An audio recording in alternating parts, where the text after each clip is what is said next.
confused Igbos not complaining despite the hardship?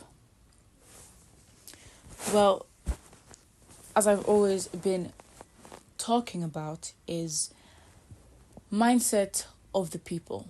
So when it comes to the current hardship in the country, and then you find that, I guess, Igbos are not suffering,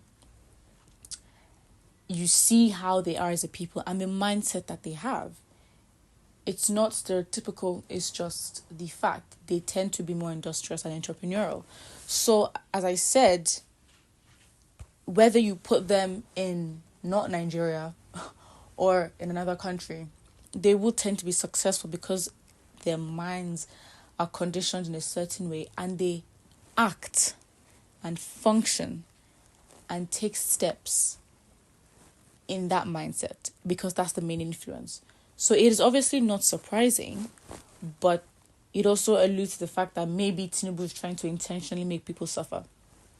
As I said, the suffering and what people are going through obviously is a very big problem, but the mindset we have and the dependence that an individual will make that change is very unlikely, very impossible, and we would just literally relish in our delusion and emotion and sentiment, and we will not achieve results. We will not see any changes.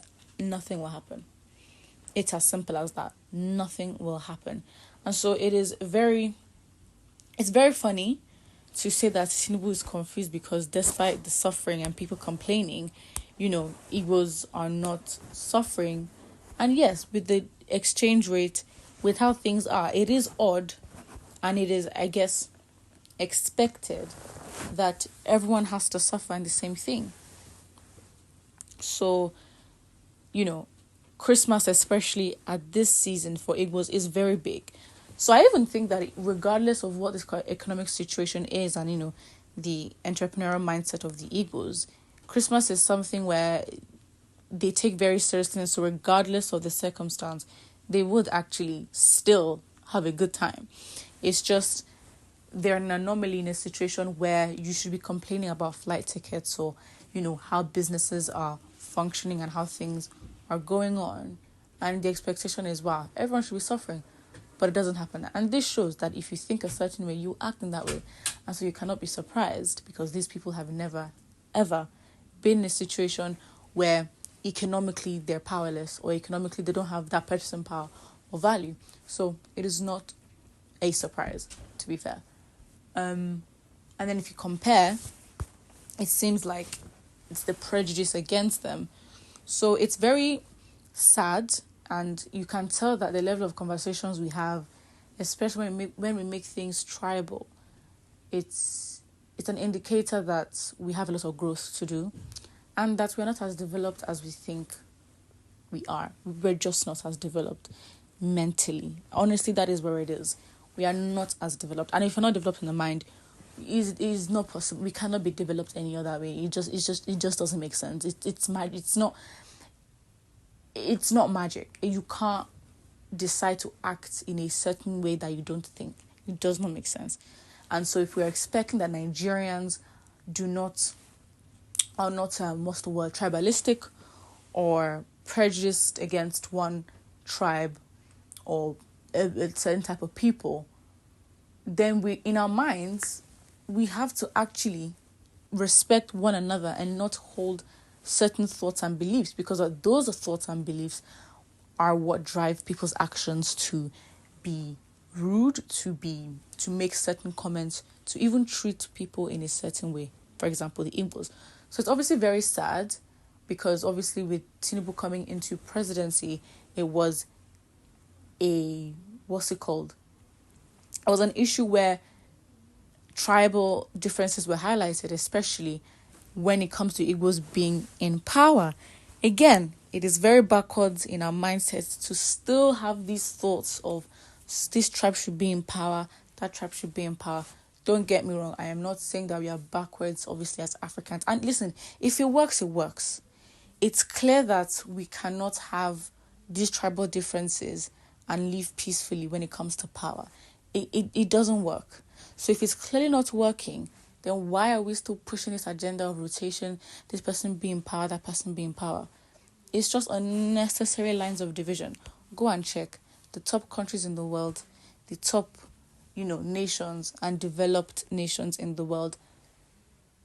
The lines of division are not as how will I say it? They're not a lot like ours. And the lines of division are not, or separation, are not as thick as ours.